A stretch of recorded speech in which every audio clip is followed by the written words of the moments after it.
Hey, this is Jake, and today we're making the spicy fried shrimp po' boy.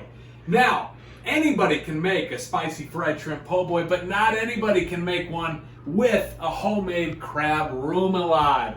But we're about to show you how to do it yourself, and it's so easy that anyone could do it. So, we're about to show you how you're about to learn. Camera 2, let's get cooking.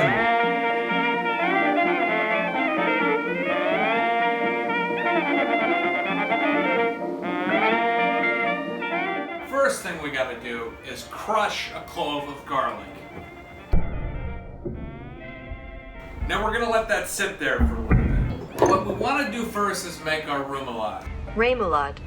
And I don't pronounce that word correctly. I don't know how to pronounce that word, but it's not Remoulade, but that's what I say. Remoulade. But to make the Remoulade. First we're going to need to make mayonnaise. Mayonnaise. There's a lot of different ways to make mayonnaise.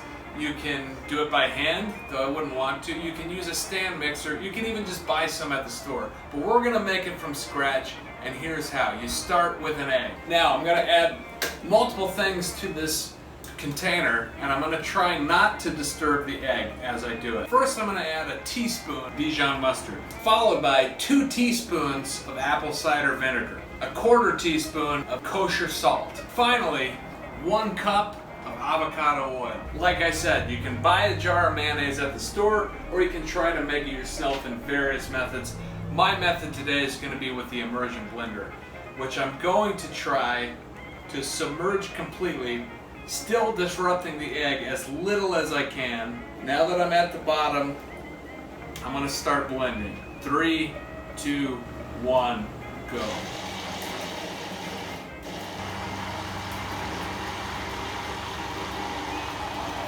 You're going to want to keep going up and down a few times until you get all the oil totally blended. Just like that,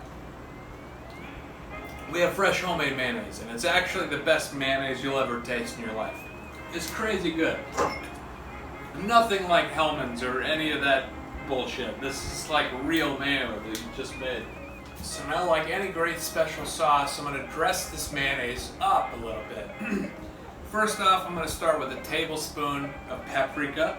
Then I'm going to add 1 to 2 tablespoons of Cajun seasoning. Today I'm using Slap Ya Mama, regular style. And I'm using almost 2, a little bit less. Then I'm going to use a teaspoon of lemon juice, fresh squeezed. Anytime you're using lemon juice in any recipe or drink, fresh squeezed is always going to be noticeably better than bottled. There's also a teaspoon of hot sauce in here. My go-to is Louisiana hot sauce. And a teaspoon of pickle juice. And finally, I'm going to add a 1/2 tablespoon of dried dill. I love the taste of dill. It's one of my favorite flavors, and it's going to go great on this fried shrimp sandwich. So once you've got all that in your cup, you're just going to mix it all up.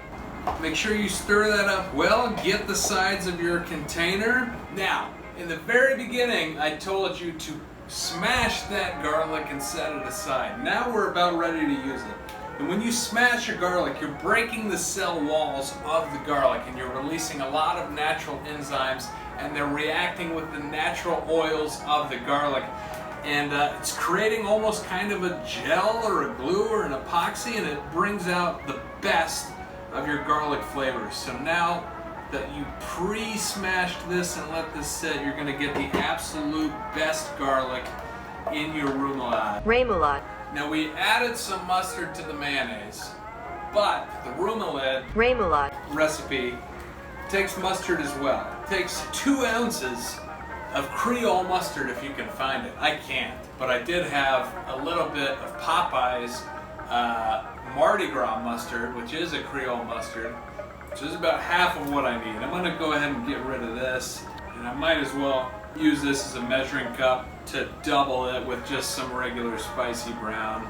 The secret ingredient that's really going to take this Remoulade to the next level is a little bit of crab. Anybody that knows me knows that I am a big fan of canned meats of any kind. Canned meats were hard to come by at the start of quarantine. So if you stockpiled a bunch of canned white crab meat and you don't know what to do with it, this is a good way to get rid of some. Sometimes your crab meat has a little piece of paper in there. Don't put that in the Roumelade. Remoulade. That's just a manufacturer's error that happens from time to time. Discard that. Dump your crab meat right in there. Ooh!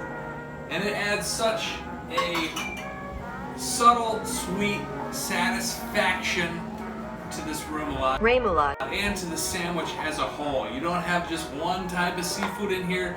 You've got two. Top that all off with just a pinch of ground cayenne pepper.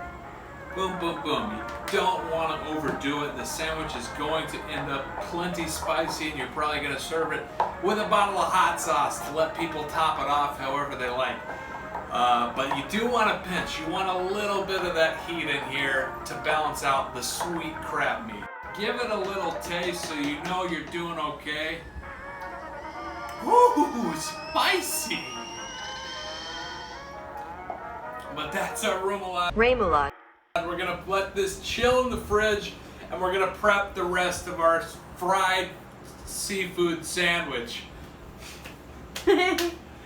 All right, so next we're gonna want to start to peel our shrimp, which is easy to do. I just went to the seafood counter at my local grocery store, asked for a pound of raw shrimp, and they came deveined already. If you don't know how to devein a shrimp, you can easily Google that. But otherwise, peeling the shells off of them is pretty easy. Just find an opening point and yank it all off. You can pinch the tail, you can do any number of things. Raw shrimp is always going to be better to cook than frozen shrimp or any kind of pre-cooked shrimp thing that you're trying to do. Just get it raw, it's easy to cook. All you have to do is not overcook it. Make sure that it's properly shelled and deveined, and other than that, boom, I'm done. So with any great fried shrimp, you need a brine and a breading. Our brine today is a buttermilk brine, which actually I'm using this cultured buttermilk powder mixed with water, which is really just as good as buttermilk. And what we're going to add to it is 2 teaspoons of our Louisiana hot sauce, as well as a spice blend, 1 teaspoon of ground pepper, 2 of cayenne pepper, 1 of chipotle, 2 of kosher salt. And for our breading, I've got a cup of flour in here. I'm going to add 1/3 cup of cornstarch, along with 2 teaspoons of paprika and 2 teaspoons of kosher salt. Here is a little secret. Don't wash your whisk. Go in here on your dry mix with a wet whisk. Get yourself a few drops of brine into your breading, because that's going to translate to crispier fried shrimp, and everyone's going to love it. Now we've made our Remoulade. We've made our brine, we've made our breading. Next stop, we've got to prepare our toppings and our bread, because once the shrimp goes into this brine, it can only be in there for about 5 minutes. So it's go time at that point. Now let's move on, because in a few minutes we're gonna have a crispy fried sandwich. Here's the toppings you're gonna want for your shrimp po' boy. These aren't just the toppings you're gonna want, these are the toppings your guests are gonna want. They're gonna want a mountain of shredded lettuce. For me, I go pre-shredded. Who has the time to get a head of lettuce and shred it? For tomatoes, on the other hand, I go fresh sliced. Get the best tomato you can get. Organic, vine ripened. And if you have a mandolin or anything to slice it very thin, you're gonna want to pile it high, so it helps to have thin slices. So I just like to go to town with this on the mandolin, so let's go for it. For the bread, you want just a very soft sandwich hoagie. I went to the bakery at my local grocery store and I looked for the softest hoagies that they had, fresh baked, and I grabbed these. You're gonna want to pre-toast them a little bit though. So to do that, just preheat your oven to 400 degrees, and you're gonna want to go ahead and slice these open. Not all the way through, but you want kind of an open sandwich going on here. Little pro tip, scoop out a little bit of the bread on the top half of your loaf. that's going to give you more room for toppings. And the sandwich is really about the shrimp. It's not about the bread, so you don't need all this bread. And for these buns, we're just going to toast them in our 400-degree oven for about 7 to 10 minutes. Now with our bread toasted, we can pre-dress these buns. First of all, we're going to want to slather some of our Remoulade onto both sides of the buns, and I do mean slather. Nobody is going to complain that you've put too much on. If anything, they're going to complain that the sandwich doesn't have enough Remoulade. So, be liberal when you apply this. It's as much a part of the sandwich as the fried shrimp is going to be. Next up, your shredded lettuce. We want plenty. I like to just put it on the bottom bun. Plenty of shredded lettuce.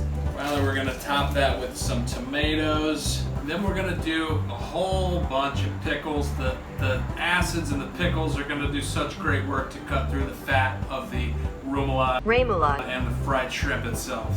We are now ready to brine our shrimp. With chicken or many things that you're buttermilk brining, you can do it overnight, but with shrimp, that's not the case. The acid in buttermilk, and there's some lemon juice here, that can actually cook your shrimp, and it can do it pretty quickly. So we're going to make sure this doesn't stay in here much longer than 5 minutes. And while we've got that 5-minute timer there, I'm gonna start heating up some vegetable oil on medium-high heat. For vegetable oil, you want about 3 cups in your frying pan. You just want enough for the shrimp to be able to rest in it.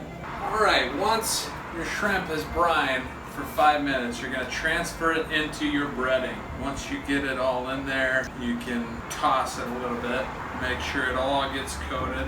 Once you've got your shrimp coated, you want to put it in the hot oil. I like to arrange it in a clockwise pattern so I know which one to take out first, because shrimp you can overcook very easily. You want to cook this for about 2 minutes per side. With 2 minutes and a flip for 2 minutes, and then take them out. Now all our shrimp is out of the oil, we've got our prepped sandwiches. So what you're gonna want to do is just pile the shrimp on high. We've scooped out the top buns, so there's room for plenty of shrimp, and then just close them up. There should be so much shrimp that they're hard to close. It's gotta be an overflowing sandwich. It's a fried shrimp po' boy. It's gotta be an overflowing sandwich. Dig in while they're hot and crispy, and hey, enjoy yourselves out there.